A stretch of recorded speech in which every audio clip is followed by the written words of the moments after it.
You wouldn't say something as troublesome as inheriting now after being out of touch for 23 years, would you?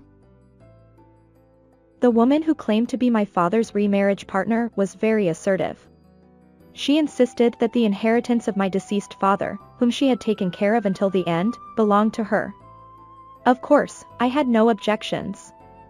I didn't want a single yen of the inheritance from my father who had abandoned me, his daughter. Hurry up and sign that paper. Abandon the inheritance officially. At that moment, my grandfather stopped me from signing as prompted. His eyes were burning with intense anger as he stared at my father's remarriage partner. My name is Sarah. I'm 29 years old. Since graduating from university, I've been working as an administrative assistant at an insurance agency. I'm in my late 20s, unmarried, and have no boyfriend. It's not that I don't want to get married, but I just can't bring myself to date men. The reason is simple: I have a distrust of men. The cause lies with my father. My father David disappeared 23 years ago after leaving me with my grandfather. The reason was probably my mother's death. My mother died in a traffic accident when I was 5 years old and my father was 35 years old. According to my grandfather, my father was so depressed that he couldn't hear the voices around him. Perhaps he lost confidence in living together, so he left me with his parents and disappeared. Sarah did nothing wrong. Poor thing. You can rely on your grandparents. I still can't forget the sad expression on my grandfather's face at that time. However, strangely enough, I can't remember what kind of face my father left me with. I think I wanted to forget the existence of my father who abandoned me as soon as possible. It was about 5 years after that when I heard a rumor that my father had remarried. The estrangement between me and my father lasted for 23 years. The only thing I truly believed in was the love of my grandparents and deceased mother. To be honest, I hated my father from the bottom of my heart. The fact that I was a child abandoned by his parents tormented me deeply. It was especially painful when I was in elementary and junior high school because there were only families with both parents around me. I have been teased or harassed for not having parents many times. There were times when I got into a big fight with someone and my grandparents were called out. You were teased for not having parents? That's their fault. Sorry, Sarah. You're the only one who has a hard time. Grandpa and Grandma are always on your side. Even such kind grandparents have been angry with me before. It was because I was much worse at controlling my emotions than now. I still can't forget the self-hatred at that time. Because I felt pathetic and regretted being abandoned, I hated my father even more. There are countless unpleasant things that children do when they don't have parents. Among them, it is particularly easy to understand the feeling of alienation felt on Father's Day or Mother's Day. As part of recreation, there were times when we drew portraits of our parents. There were also classmates who prepared presents happily on their parents' birthdays or wedding anniversaries. At such times, kind classmates left me alone. That kindness made me feel even more painful, but who should I complain to? Gradually, I became more isolated. What was fortunate for me without parents was that the grandparents who took me in were relatively wealthy. My grandfather is a former lawyer and is still relied upon by people in the area even now that he is old. My grandmother is always kind and good at cooking, and she treated me, who had no cuteness, very carefully. You don't have to worry about money. You can do any hobby you want, and if you ever want to go to college, Grandpa and Grandma will help you properly. Instead of directly venting anger at my father, I had all the love of my grandparents as much as I wanted.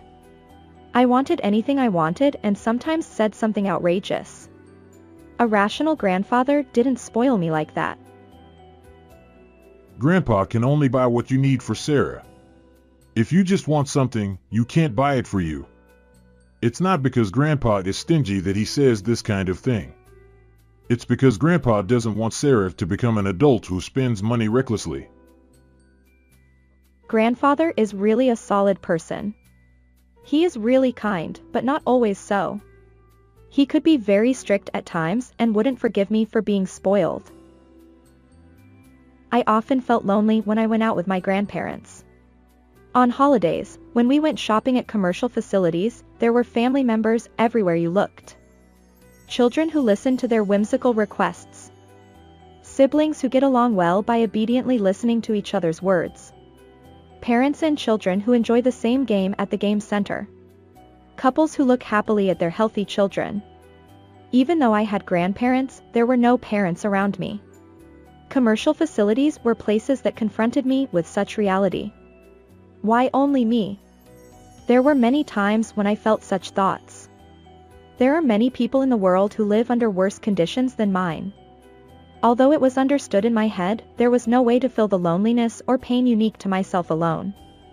My grandparents understood well the unbearable pain that I had. One day, my grandfather made me such a proposal. If Sarah really wants to, she can use the foster care system.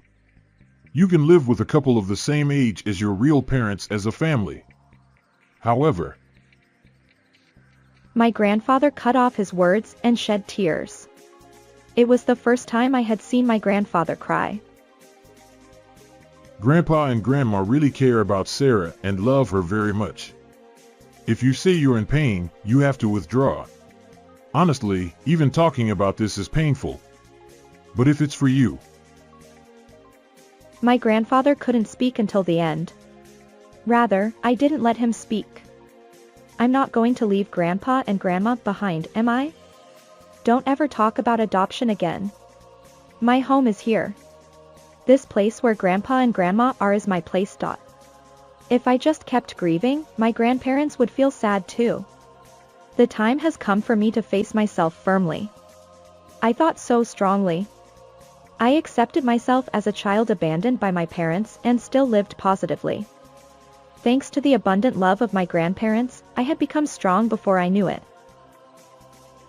The passing of my grandmother due to illness was 20 years after my father abandoned me. It had been a long time since I had to say goodbye to someone so close.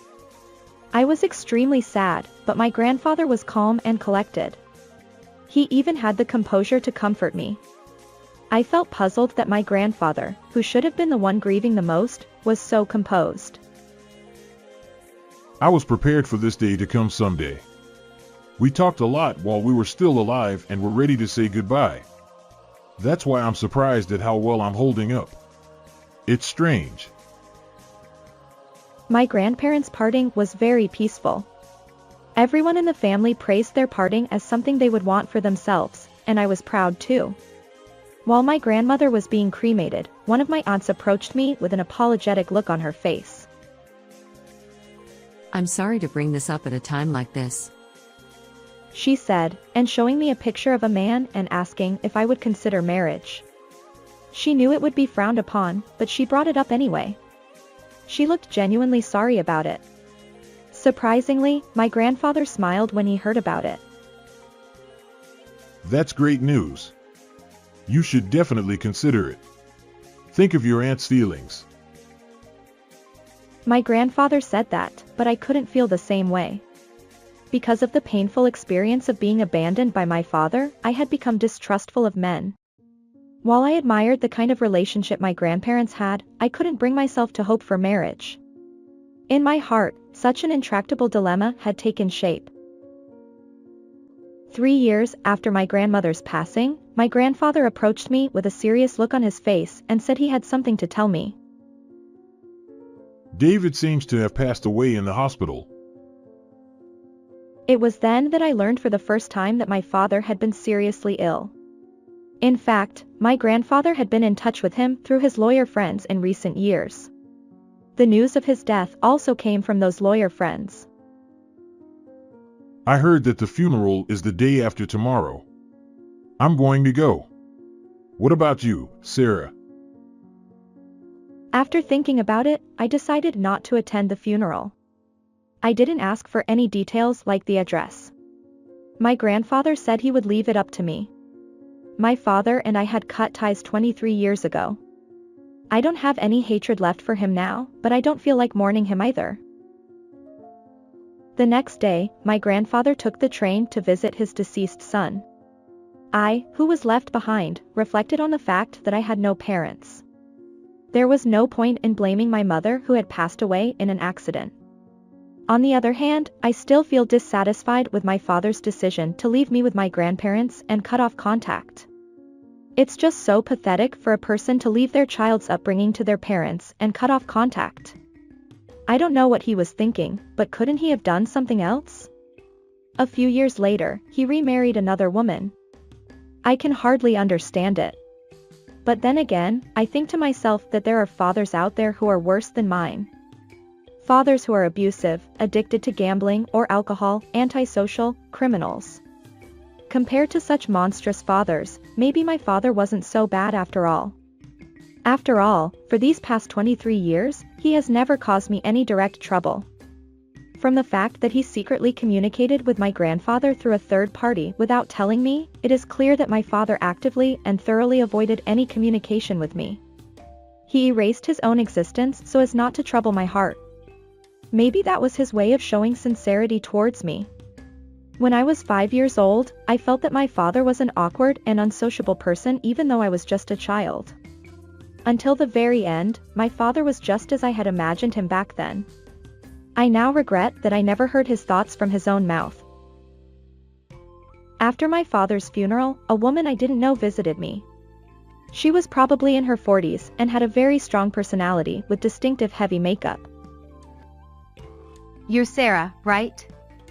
I knew it right away. You look a lot like David. I had an intuition that she was my father's new wife. The woman named Taylor handed me some documents. I came here today to ask you to renounce your inheritance, Sarah. According to Taylor, my father had about 20 million yen in savings. If things continue as they were, Taylor and I would split the savings in half. She said that was unacceptable. Don't you think so? I took care of David until the end, so it's only natural that I should get his money. She said it was ridiculous for someone who hadn't been in touch for years to suddenly claim their rights. Yes, I understand, I replied. But if you don't mind, could you tell me what kind of life my father led? What kind of life? It was a boring, everyday life. He didn't drink or smoke. He didn't play pachinko, slots, or horse racing. He either read books all day or sat in front of his computer writing articles. My father worked as a writer and would write anything if asked to do so: internet news, SEO articles, novels, scenarios. Even when he became bedridden due to illness in his later years, he continued writing. I was struck by an unexpected feeling. A self-centered father was suited for a lazy life like that. Although I had thought so somewhere in my heart, I couldn't imagine my father as a stoic writer. At the same time, I was beginning to lose sight of who my father really was. It wasn't an easy feat to accumulate 20 million yen through writing work alone. It wasn't an ordinary effort. Why did someone who could be so devoted to something abandon his duty to raise his daughter? Come on, isn't it enough? Sign it quickly. What's wrong? You haven't been in touch for 23 years, and now you're saying you want to inherit it? Of course, I was going to abandon the inheritance. I don't want anything that someone who abandoned his daughter left behind. What are you doing? Sign that paper quickly. Officially abandon the inheritance. As I was prompted to sign, my grandfather came and stopped me. My grandfather, who faced Taylor head-on, looked angry no matter how you looked at him. How dare you come all the way here so easily? I told you not to come. Father-in-law. Don't be so cold, W. I'm your daughter-in-law, you know? I don't remember recognizing you. And you like David's money more than David himself, don't you? So that's not true. It's just like I said at the funeral. The grudge between my grandfather and Taylor. I had no idea what it was. My grandfather explained it to me as I was bewildered. It's true that David remarried Taylor. David regretted it. Taylor is promiscuous, spends a lot of money, and hardly takes care of her sick husband. So that's why it's a lie. Who said such a thing? The lawyer? Hey, Sarah, just sign it already. Abandon the inheritance. That's impossible. David's will says he will leave all his property to his daughter Sarah. Will. I was as surprised as Taylor. It was the first time I heard about my father's will. My grandfather nodded deeply as he looked into my eyes. Don't worry. The will has not been opened yet. It has to be verified by the court. The reason Grandpa knows the contents of the will is because David read the letter attached to the will. Father's letter. Yes. It's written in that letter. He decided to leave all his property to Sarah. And your infidelity is also written there. There are also photos of evidence. David doesn't want to leave anything to you. Taylor slumped down in disappointment. The words, "there are also photos of evidence," may have had an effect on her. She seemed to have given up because she could no longer escape. I was still confused. Leaving property to a daughter who was supposed to have been abandoned? For what purpose? My grandfather smiled sadly as he sensed my confusion. I'm sorry for keeping silent for so long, Sarah. Your father didn't hate you and abandon you. He had no choice but to leave you with Grandpa and Grandma because of his illness. Actually, my father had the same illness as my grandmother when he was young. After his wife died in an accident, he seriously thought about it. If he continued to raise his daughter like this, he would eventually become a big burden for her. And that day could come at any time. His daughter might become a so-called young carer. Rather than letting that happen, it would be better to be hated for life and cut off the relationship completely. It was an extremely extreme choice, typical of a clumsy and unsociable father. Knowing everything, I felt indescribable. I was actually loved by my father. Taylor, are you obsessed with inheritance because you want to use David's legacy to pay off your debts? Unfortunately, you won't get a penny. This is the worst. You must be disappointed. You approached David for money from the beginning, didn't you? Taylor let out a big sigh. It seems that she hit the nail on the head. She hung her head and went home with a heavy heart. It was the moment when Taylor's debt repayment life, which would continue for many years to come, was confirmed. After Taylor left, my grandfather apologized to me again. I'm sorry I kept it a secret. I couldn't tell you because of my promise to David. My grandfather seemed relieved. Only he was feeling refreshed. I was still feeling confused. After all, my father's negative evaluation has been going on for 23 years. It can't be changed easily. It will probably take time. For now, I wanted to read the letter my grandfather mentioned. That's where the story begins. If I'm satisfied with everything, I'll inherit the inheritance for the first time. And then I'll go to my father's grave right away. I'll probably tell my father how grateful I am for the first time. I was looking forward to that moment. Here's my last gift, said the husband as he handed over the divorce papers. I've decided to remarry, so thanks for being my ATM all this time. Here is the story of my revenge against my husband, who was a terrible person. My name is Helen, and I am 50 years old this year. Tomorrow is a special day for me because our family's long-standing debt will finally be paid off. My husband and I got married 20 years ago when I was 30 and he was 35. He inherited a liquor store from his deceased parents, while I was working as a company employee. We started dating with the intention of getting married through an introduction from an acquaintance. I had only one worry. What if he asks me to help run the liquor store together? At that time, I was working as a financial planner, consulting insurance and finance for individual and corporate clients. I was earning a decent salary at the age of 30 and loved my job. I was studying for qualifications to aim higher. However, when my husband proposed, he said this. I know you're working hard to get your qualifications, and I want to support you. There are employees and part-timers at the store, so we'll manage somehow. Pursue your dreams, Helen. His words were the reason we decided to get married. I thought I wanted to support such a generous person who was always on my side. As he promised at first, he should have managed our married life by doing his job and me doing mine. It was about a year after we got married when he went to work at the store on a day off when I was relaxing at home. When I vacuumed under the bed, a large amount of paper got caught in it.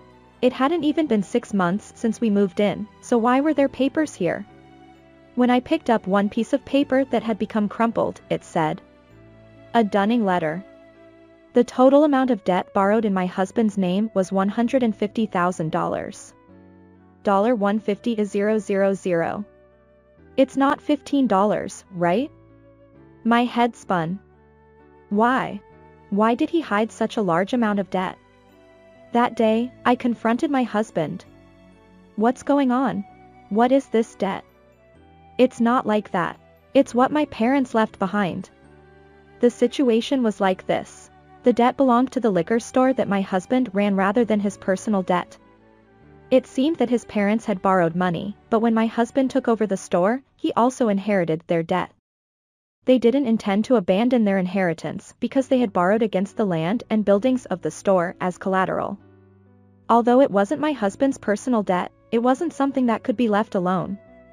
But don't you pay back every month with a dunning letter? I asked. I do pay back every month, but business depends on monthly sales figures. So there are times when it's difficult to pay back in tough months, but we have to pay salaries to employees and part-timers anyway, so we wait for repayment for that part too. The dunning letter is from that time.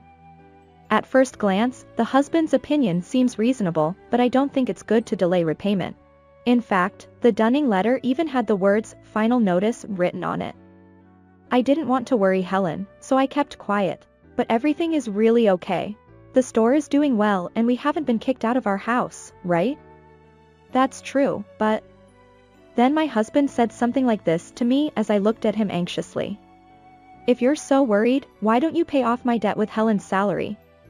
You makes quite a bit, don't you? Huh? Is that how it is? It's not even my shop. But my husband continued. After all, couples are supposed to help each other out. My debt is Helen's debt too. But even if you say that all of a sudden, is it okay for Helen if my shop goes under? There are a lot of people who would be in trouble if that store disappeared. I was taken aback by what he said. In reality, my husband's liquor store had become an indispensable part of the community. The store was located in the suburbs where there were few convenience stores or supermarkets nearby, so unlike a regular liquor store, it also handled fresh food such as meat and fish and offered home delivery services. I visited the store several times and it was always busy. There were even customers who boasted that they were glad this store existed. Please. I'll manage the store somehow. So please help me with the debt repayment. I liked seeing my husband work hard and take his business seriously. I didn't want his shop to disappear. I thought that being married meant supporting each other no matter what. If my husband was struggling now, it seemed natural for me to help him. Okay, I understand. Let's pay back as much as we can from my salary every month. You should focus on running the shop. I can provide money, but only my husband can run that shop. More than anything else, I was happy that my husband relied on me. However, he changed after this. About 3 years had passed since I took over his debt repayment. Recently, he had been coming home late more often. What are you doing at this hour? Ugh, you smell like alcohol. Just hanging out with some people. Helen, did you finish paying off this month? For some reason, my husband approached me with a domineering attitude. I already transferred the money last week. Why are you asking me that? My shop depends on you. So please keep paying back properly from now on. Recently, when he got drunk first, he would say things like that. I didn't pay attention to his drunken ramblings before, but now it doesn't feel good when he says it so many times. Isn't it like paying off your debt is just a matter of course for me? By the way, George is having his 3rd child. Lucky guy. George is one of my husband's classmates who runs his own business like him, and his wife works with him at their shop too. Speaking of which, there's something I need to tell my husband. Don't you think we should have a child soon too? But my husband's reaction was very cold. A child? This is the busiest time for the store right now. Besides, we have debts to pay off. How can you say something so carefree? Isn't it your debt? But I held back and said. But George has children too, right? We should have them too. George has both parents alive and his wife works at their shop too. It's different from us. There's nothing more I can do if he says that. My desire to have children that I had when we got married was completely crushed. So, from now on, I can't do anything until I pay off my debt? Well, that's right. If you earn a lot and repay the debt quickly, I'll consider it. The hatred swelled up in me as I looked at my husband's face, which was laughing cruelly. The sense of urgency to repay the debt as soon as possible also sprouted. It's scary. Even though it was an unreasonable demand, I didn't even have the luxury of thinking about it carefully. After that, I worked hard for my husband. I actively acquired qualifications, took promotion exams, and won salary increases. I started earning much more than women of the same age and also made advance payments on my debt. But the debt did not decrease easily. Before I knew it, I was over 40 and had to give up on having children. But it was okay, because my husband was there. I could do my best for him and he relied on me. As long as I believed that, I was happy. My husband's return became later and later, sometimes even becoming a morning return. Looking at my husband working desperately to protect his store, I felt that I had to work hard as a wife too. Because he was doing his best, I could do my best too. And time passed, and the day came when the repayment ended. Tomorrow is the last day of payment. For this debt, I have endured various luxuries. But from tomorrow, that will be gone too. You can use your own money as you like. Come to think of it, since we got married, we haven't traveled or eaten delicious food because we've been thinking too much about money. We are still in our 50s. We thought we would enjoy such things from now on. And on the day of repayment completion, I took a paid leave. I made a more luxurious dinner than usual and prepared wine and chocolate cake that my husband likes. Let's celebrate the repayment together and have fun. That's what I thought. When my husband returned from work and saw them lined up on the table. Finally. It seemed like 20 years, but it went by in no time, you know. He said to me. However, my husband trembled and bowed his head while still shaking with excitement. I thought he might be happy and crying. But then he suddenly began to laugh loudly in a way that I had never heard before. What? What happened? Immediately after that, the man who should have been my husband said something unbelievable. Today only, you're fired. Well, thank you for these 20 years, I really appreciate it. Thanks to you for paying off all the debt, I'm free now. So thanks for your hard work so far, but you're no longer needed. What? What do you mean? I couldn't understand what he was saying and asked him again. Then my husband took something out of his pocket. Here's the last present I'll give you. The green letters, divorce papers, were projected onto my eyes. My husband became proud and continued. I decided to remarry. You're useless now that you're old. Thanks for being an ATM all this time. Remarry, have you been cheating all along? Come to think of it, my husband often came home late for work or socializing. Maybe this person, while I was working hard to repay the debt. But his expression remained proud. I would never cheat on you like that. I've already found a new wife candidate. I want to divorce you and marry her. That's why I've been waiting for this day. The day you finish paying off your debts. At his cruel words, tears welled up in my eyes. The food I had prepared looked blurry, which made it even more painful. So, get out of here already. My husband handed me the divorce papers. At this point, anger was boiling inside me more than sadness or emptiness. Fine. Do you have any regrets? I asked him, twisting the words out of my mouth. Regrets? Why would I regret divorcing an old hag like you? I've already found someone better. Old hag? If I'm an old hag, then he's definitely an old man. How long does he plan on pretending to be young? At his ridiculousness, I regained my composure and took the divorce papers. I'll take these for now. I'll contact you later. I said that and packed my things before leaving the house. To think that our 20-year marriage could end so easily. It wasn't until I was alone that I finally cried from sadness and regret. After that, I consulted a lawyer to draft a divorce agreement. I also hired a private investigator to look into my husband's new partner and received a report on them. The agreement was sent to my husband by the lawyer. Then, he immediately called me. "Hey, Helen. What is this document?" I could imagine his face turning red with anger even over the phone. In contrast to him, I remained calm. "It's a divorce agreement. What about it?" "I know that. What I'm talking about is this debt repayment thing. Why do I have to pay you back?" My husband was losing his mind. "This is about repaying the debt between us during our marriage." In other words, he wanted me to return the money that I had paid off instead of him. Why should I? You were just doing me a favor by repaying it. Why are you bringing up the past now? What are you talking about? You were just repaying it as my wife. It's different now that we're getting divorced. So what about your supposed regrets? Did you just realize that now? When my husband first brought up divorce, I immediately thought about repaying this debt.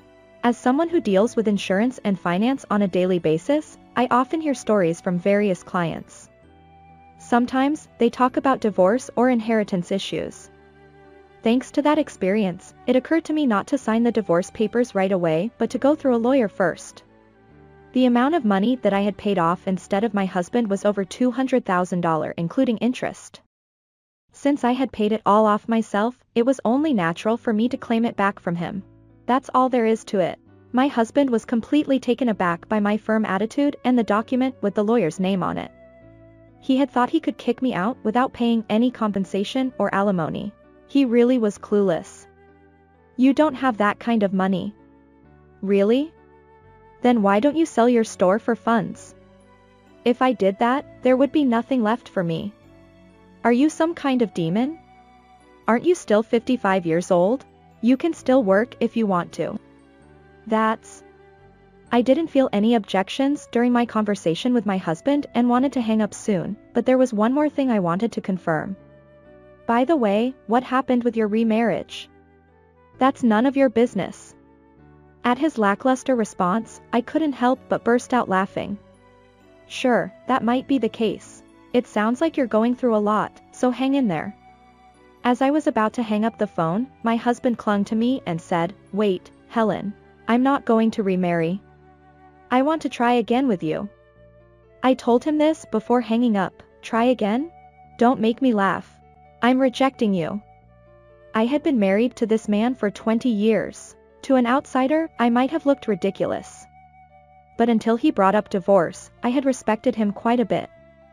It was because I saw how hard he worked for his shop and customers that I was able to support him. But after 20 years, it turned out that he was just a fool. The talk of remarriage was entirely his own idea. He had joked with a teenage part-time worker named Becky, saying, "Becky is cute. Will you be my wife?" Becky had jokingly replied, "Well, if you let me be a housewife." He misunderstood her joke as being serious. When Becky realized how serious he was, she naturally freaked out. The situation escalated to the point where her parents threatened to sue him. When I saw the report from the private investigator, I laughed so hard that my stomach hurt. Come to think of it, my husband would come home late. I thought he was just a hard worker who was passionate about his job, but it was actually the opposite. He would often flirt with young girls at his favorite bars and clubs. He would say things like, "I'm surprisingly popular with younger girls, and I can get along with anyone because I'm a businessman." He would make girls uncomfortable by saying things like that. To him, I was no longer useful as an old wife and he only saw me as an ATM. His misunderstanding was so ridiculous that no one took him seriously and he almost got into trouble with the police for stalking. Cheating on me might have been better than what he did. He couldn't even stand on the ring of infidelity. But why did he come up with the idea of remarrying a younger girl in the first place? Apparently, it was because his friend George had become a grandfather. This is what George told me. As soon as he saw my grandchild, he said he wanted a child too. Even though his wife had been paying off their debts until then, she told him off for saying something like that. Who knew he would do something like this? George was speechless. I'm glad I don't have to spend my old age with such a man. I muttered those words to myself. After that, I divorced my husband. Since the cost sharing between us was not clear, there was room for negotiation with my husband to reduce the amount. However, I think I gave up just because I received a claim from a lawyer. It's amazing that such a spineless person has been in business until now. My husband sold his store to repay me. Fortunately, just before my husband sold the store, part-time workers and a few employees had fled, so they were not affected. Apparently, customers scolded him for selling the store that he had inherited from his parents, but when they learned that the reason for the sale was to repay his ex-wife, all of them were disgusted. The true story, which is like a joke, spread throughout the region that he got what he deserved after divorcing me. Even if we didn't sell the store, it would have affected our business if our bad reputation had spread. On the other hand, it might have been better to sell it before going bankrupt. The money from selling the store alone is not enough to repay me, so my husband is now working part-time while continuing to repay me. Sometimes, I was wrong. Can we go back to how things were? What was wrong with me at that time? George shows off his grandchildren. I receive such messages. Unfortunately, even if I refuse to answer calls, they come from various places. I asked my lawyer to notify him that, if you contact your ex-wife again, I will file a complaint. Then they stopped calling me altogether. As usual, my husband was abnormally afraid of lawyers. By the way, please ask me about my current job. I started working at a marriage counseling office. When I turned 50 and wanted to try a new job, an acquaintance started a new counseling office and I quit my company and joined them. Now I am helping couples who want to get married and also providing advice on money troubles between couples and how to choose insurance.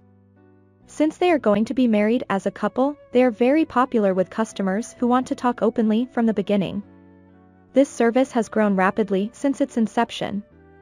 Especially for someone like me who has had various experiences, it is also intended not to make others fall into the same trap. Although my salary has decreased slightly compared to when I worked for a company, I am happy every day that I can help people become happy. As someone who cut off her husband and became happy, today I am working hard as a bridge of happiness for someone else.